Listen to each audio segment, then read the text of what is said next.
শুভ দুপুর প্রিয় বন্ধুরা। তো এই দেখুন আজকের মেনুতে কি আছে। সব কিছু ভেজ আজকে।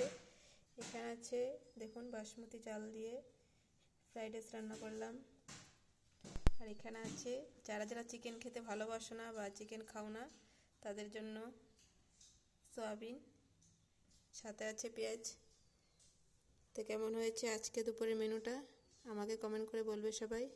আর সবাই তাড়াতাড়ি খেয়ে ফেলো, সবার জন্য পাঠিয়ে দিলাম। শুভ দুপুর প্রিয় বন্ধুরা। তো এই দেখুন আজকের মেনুতে কি আছে। সব কিছু ভেজ আজকে। এখানে আছে দেখুন বাসমতি চাল দিয়ে ফ্রাইড রাইস রান্না করলাম। আর এখানে আছে যারা যারা চিকেন খেতে ভালোবাসো না বা চিকেন খাও না তাদের জন্য সয়াবিন, সাথে আছে পেঁয়াজ। তো কেমন হয়েছে আজকে দুপুরের মেনুটা আমাকে কমেন্ট করে বলবে সবাই।